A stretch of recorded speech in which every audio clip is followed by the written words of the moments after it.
जय हिंद दोस्तों, मैं आपका दोस्त सुरेश कुमार अपने सुरेश आर्ट एसोसिएशन में आप सभी का स्वागत करता हूं।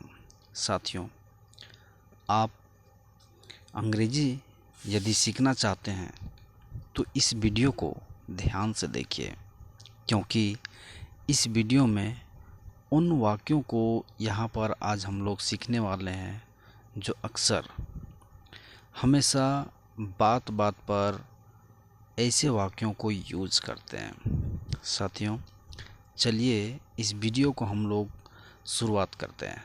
आइए, देखिए लिखा हुआ है यहाँ पर हाउ टू लर्न इंग्लिश, अर्थात अंग्रेजी कैसे सीखे। हाउ टू लर्न इंग्लिश मतलब अंग्रेजी सीखे तो आखिर कैसे, ठीक ना।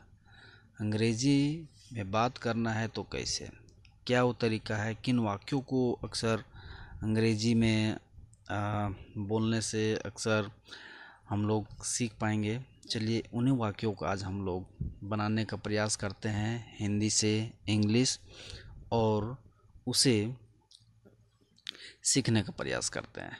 आइए देखिए, पहला वाक्य लिखा हुआ है मैं रास्ते में हूँ।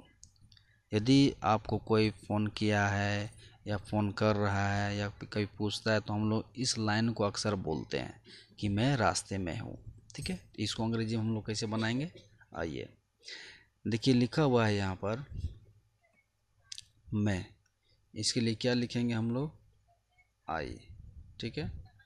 उसके बाद आगे हम लोग क्या लिखेंगे, लिखा हुआ है यहाँ पर एम, मतलब हूँ के लिए एम का यूज़ करेंगे।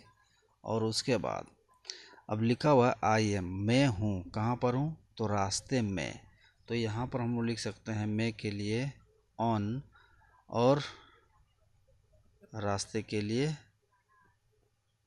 वे, ऑन वे या फिर ऑन द वे लिख सकते हैं इस जगह पर, ठीक है।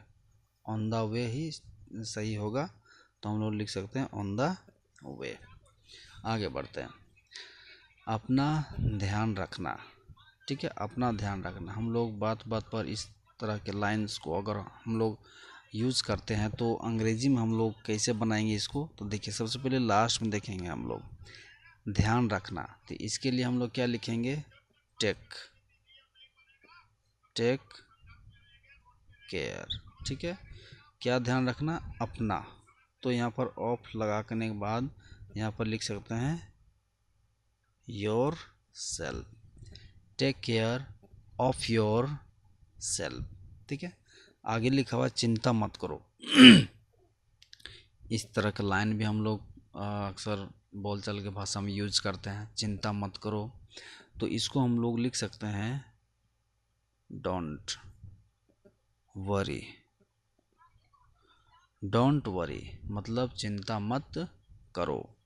आगे मेरा इंतज़ार करो, तो यहाँ पर सबसे पहले जो वर्ब है लास्ट में इंतज़ार करो, इसके लिए हम लोग क्या लिखेंगे, वेट, ठीक है। किसका इंतज़ार करो, मेरा, तो यहाँ पर लिख सकते हैं फॉर मी भी चल सकता था, लेकिन फॉर मी ज़्यादा अच्छा लग रहा है, इसलिए वेट फॉर मी मतलब मेरा इंतज़ार करो या मेरे लिए इंतज़ार करो, ठीक है। अगला सवाल, मैं आ रहा हूँ, ये लाइन भी अक्सर हम लोग यूज़ करते हैं हमेशा।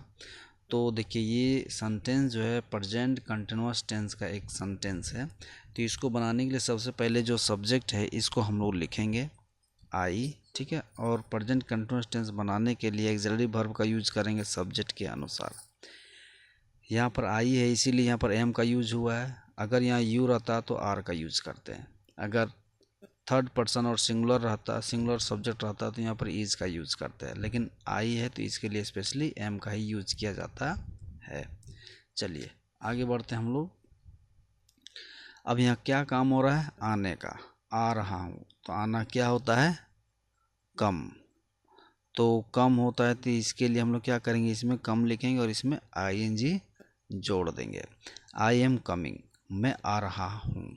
अगर यहाँ रहता मैं अभी आ रहा हूँ तो हम लोग इस जगह पर लास्ट में लिख सकते थे right now, I am coming right now, मतलब मैं अभी आ रहा हूँ।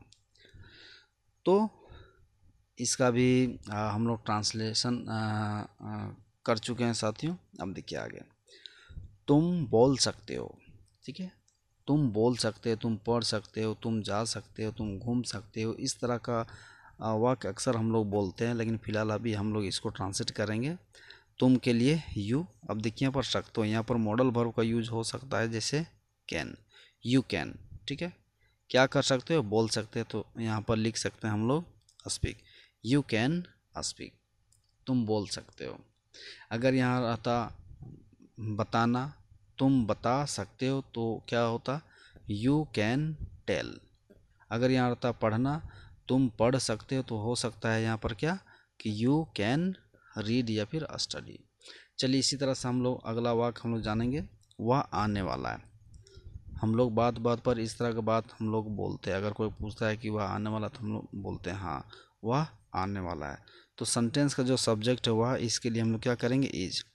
और जब भी सेंटेंस के लास्ट में वाला है लिखा रहेगा और उसके पहले वर्ब अगर दिया हुआ है, वर्ब, ठीक है, तब हम लोग सब्जेक्ट के अनुसार ही हम लोग यहाँ पर इज टू का यूज करेंगे, इज टू, ठीक है। उसके बाद जो वर्ब लिखा गया है आना, उसका सीधा V1 का यूज करेंगे, ही इज टू कम, वह आने वाला है। चलिए अब इस वीडियो का सबसे लास्ट क्वेश्चन को हम लोग जानने का प्रयास करते हैं। लिखा हुआ है हम लोग अंग्रेजी बोल सकते हैं, तो हम लोग के लिए क्या होता है, वी, ठीक है, वी लिखेंगे और उसके बाद लास्ट में देखेंगे सकते हैं, तो यहाँ पर मॉडल वर्ब कैन का यूज करेंगे। जब कोई भी सेंटेंस के लास्ट में सकते हैं, सकते हो, सकता है, सकती ही, और उसके पहले अगर वर्ब रहेगा, समझ जाइए ये मॉडल से बनेगा कैन, ठीक है। उसको देखिए क्या बात बोला गया है, तो बोलने का, तो बोलना क्या होगा, स्पीक, वी कैन स्पीक, हम लोग बोल सकते हैं, क्या बोल सकते हैं, अंग्रेजी। तो इसके लिए हम लोग लिख सकते हैं English, we can speak English, हम लोग अंग्रेजी बोल सकते हैं। तो साथियों ये बहुत ही इम्पोर्टेंट और बहुत ही बेसिक वाक्य है, जो अक्सर बोलचाल की भाषा में हम लोग यूज करते हैं। और ऐसे ही वाक्यों को हम लोग रोज़ दिन मात्र 10 मिनट अगर समय देते हैं खुद की इंग्लिश को इम्प्रूव करने के लिए, तो आप बहुत जल्द अंग्रेजी बोलना शुरू कर देंगे और बहुत अच्छे तरीके से आप सीखते हुए आप दूसरों के साथ अंग्रेजी में बात कर सकते हैं। तो साथियों अभी हम लोग इस वीडियो के माध्यम से जानने का प्रयास हम लोग किए कि अंग्रेजी कैसे सीख सकते हैं। तो इन्हीं छोटे छोटे वाक्यों के माध्यम से हम लोग अंग्रेजी सीख पाएंगे साथियों। बस यहाँ पर करना क्या है कि आपको रोज़ दिन 10 मिनट आपको समय देना है, खुद से आपको हिंदी और उसका अंग्रेजी में खुद से जवाब देना है, खुद को पूछना है और उसका अंग्रेजी में जवाब देना है। निश्चित रूप से आप अंग्रेजी बोलना शुरू कर देंगे। तो मुझे उम्मीद है साथियों इस वीडियो के माध्यम से आपको यह वीडियो में काफ़ी सीखने के लिए मौका मिला होगा। यदि वीडियो आपको अच्छी लगी तो प्लीज़ वीडियो को लाइक, कमेंट, शेयर कर दें और चैनल में नए होंगे तो प्लीज़ चैनल को सब्सक्राइब करना ना भूलें। तो मिलते हैं हम लोग ऐसे ही धमाकेदार नए नए वाक्यों के साथ एक नए वीडियो में। तब तक के लिए जय हिंद।